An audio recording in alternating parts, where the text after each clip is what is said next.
My meeting with the Honorable Minister of Agric and Rural Development, Dr. Akinwumi Adesina, was very fruitful. We discussed issues relating to the various agricultural development funds being managed by the BOI as part of the ministry's efforts to transform Nigeria's agricultural sector. We are in agreement that there is room for wider collaboration between the Ministry of Agric and BOI, especially in the area of financing the agricultural value chain. According to him, the Bank of Industry requires about $5 billion over the next 2 years if it will make its impact in the National Industrial Revolution Plan. You're going to have Bank of Industry also create its own dedicated funds for certain sectors. So, for instance, we're looking at the possibility of setting up a fund for graduate entrepreneurs. So you come out of school, we can take you through some entrepreneurial training. We're going to have partner entrepreneur development centers, and if you have very good business plans, we can support you, to be able to set up your own business, as opposed to writing applications for employment. Secondly, we're looking at the creative economy. There's a lot that's happening in that area. I mean, recently, the GDP rebasing numbers shows that Nollywood alone, accounts for 1.something%. So there's something happening in terms of music, in terms of movie production, in terms of even the arts generally, and we believe that we can also structure a fund along that line. He also told journalists that the bank is re-strategized to effect economic boost to a wider sector of Nigeria, with close attention given to sectors which will bring quick results in job creation and harnessing the huge potential in the country. And so the tour of projects continues in Oyo State. But since we cannot fit in all the projects into this episode of BOI Weekly, what we'll do is to join with the special advisor to the governor on investment promotion to tell us more, the rest of the story about this partnership between Oyo State government and the Bank of Industry. It's been a success story. It's been interesting.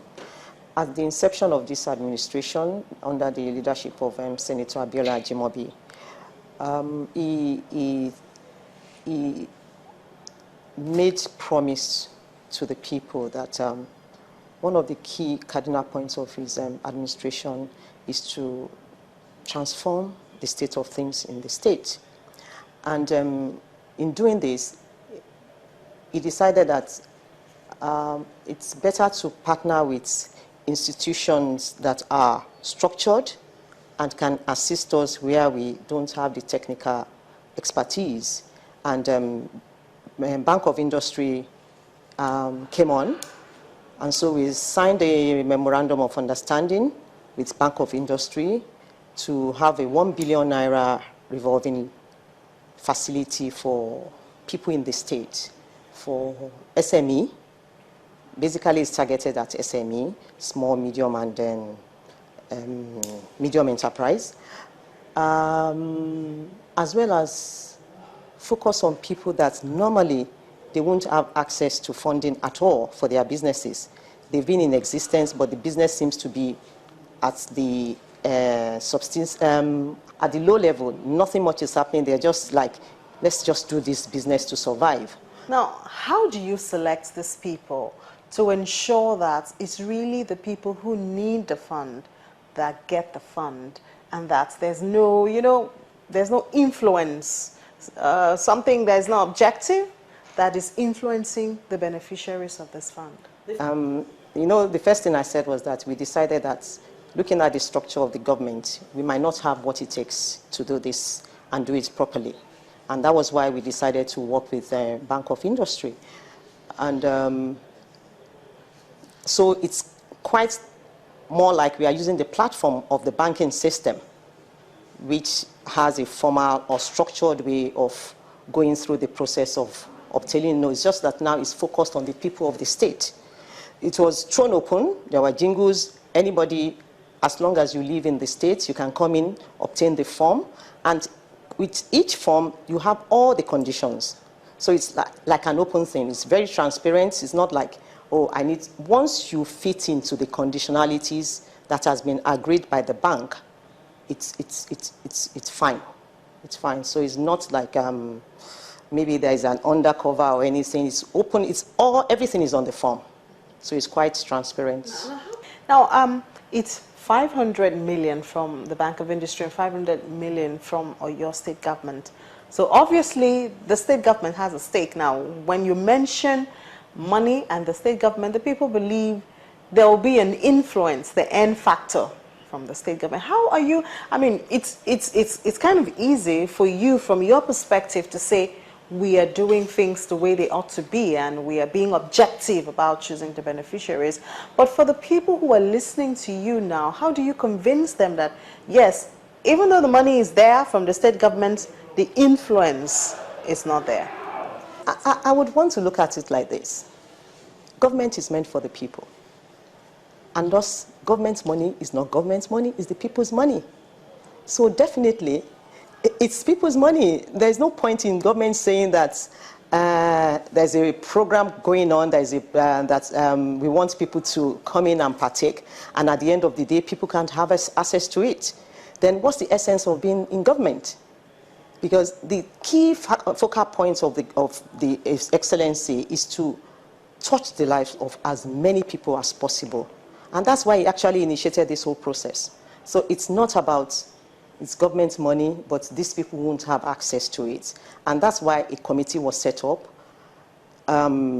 We try to bring in as many people as possible so that you can have a variety of questions that might arise, and you have taken care of that. And like I insist, because we know that the government might not have the structure on ground to administer this thing, we decided to partner with Bank of Industry. Now, the money is one thing. I know that micro, medium, and small enterprises in Nigeria, they complain a lot about the fund. But apart from the fund, there's the environment. How is the government making the Oyo State environment friendly for people who are in this category of business, who need a lot of help, who don't have, who don't need a lot of distraction and responsibility? Yeah, there has been policies about taxes that would make it life easy for these SME people.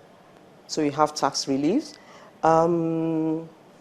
Government is ready to give concession on land if they need to expand and they need land from government. Government is ready to do that. That's part of the incentives that the government is throwing at people in SME, because we know that things are quite difficult for them, especially in this environment where they can walk into bank and obtain funding. So it's not only the money. There are other things that will make their business thrive that the government is working at, and these are some of the things we are talking about.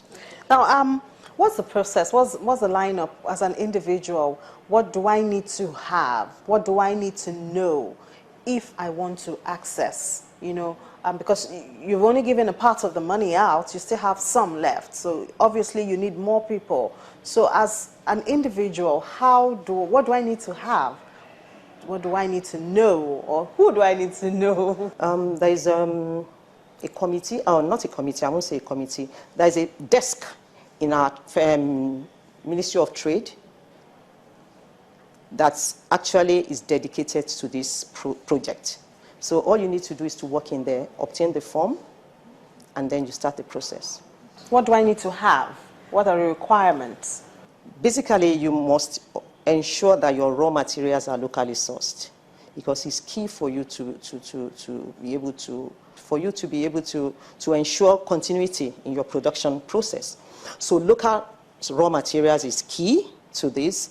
You must employ 1 or 2 more people to your existing business. That means once you get the fund, we expect that there will be expansion.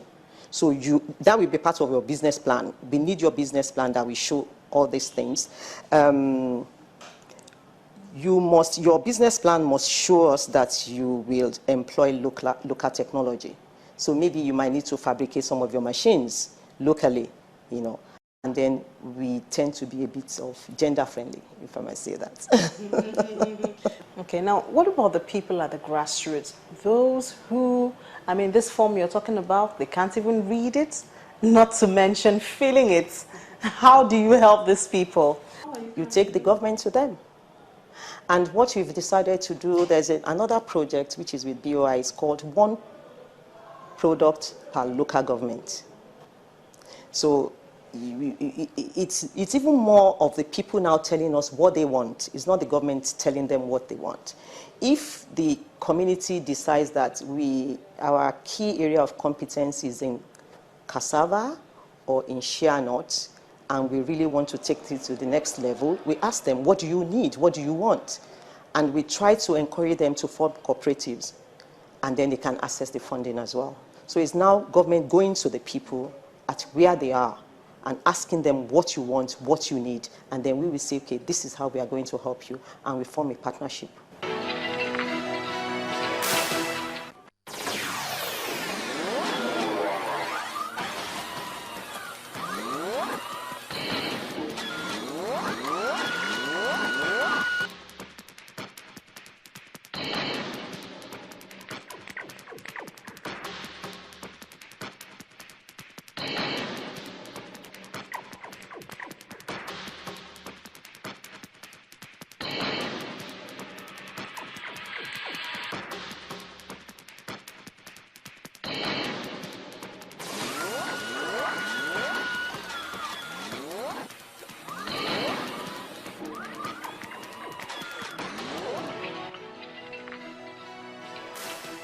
We will continue this journey of industrializing Nigeria, not just in Oyo State, but every state of this federation. Until next time, when we bring you another episode of BOI Weekly, the efforts of the Bank of Industry in industrializing Nigeria in another part of Nigeria. I'm Amy Thompson.